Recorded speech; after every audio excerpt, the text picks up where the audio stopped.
ಕುಡುಕರ ತಾಣವಾದ ಹೊಸೂರು ನೂತನ ನಾಡ ಕಚೇರಿ ಆವರಣ. ಗೌರಿಬಿದನೂರು ನಾಡ ಕಚೇರಿಗಳು ರೈತರ ಮತ್ತು ಸಾರ್ವಜನಿಕರ ಅನುಕೂಲಕ್ಕಾಗಿ ಹೋಬಳಿ ಮಟ್ಟದಲ್ಲಿ ಪಹಣಿ, ಜಾತಿ ಪ್ರಮಾಣ ಪತ್ರ, ಆದಾಯ ಪ್ರಮಾಣ ಪತ್ರ, ಇನ್ನೂ ಅನೇಕ ದಾಖಲೆಗಳು ಸುತ್ತಮುತ್ತ ಸಾರ್ವಜನಿಕರಿಗೆ ದೊರಕಲಿ ಅಂತ ಸರ್ಕಾರ ಯೋಜನೆಗಳನ್ನು ರೂಪಿಸಿ ನಿರ್ಮಾಣ ಮಾಡಿದೆ. ಆದರೆ ಗೌರಿಬಿದನೂರು ತಾಲೂಕಿನ ಹೊಸೂರು ಹೋಬಳಿಯ ನೂತನ ನಾಡ ಕಚೇರಿ ಆವರಣ ಈಗ ಕುಡುಕರ ತಾಣವಾಗಿದೆ.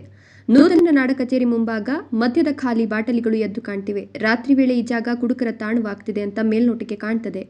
ತಾಲೂಕು ತಹಶೀಲ್ದಾರ್ ಮಹೇಶ್ ಎಸ್ ಪತ್ರಿಯವರು ಅಧಿಕಾರ ವಹಿಸಿಕೊಂಡ ಬಳಿಕ ತಾಲೂಕಿನ ಸ್ವಚ್ಛತೆಗೆ ಮೊದಲ ಆದ್ಯತೆ ನೀಡಿದ್ರು.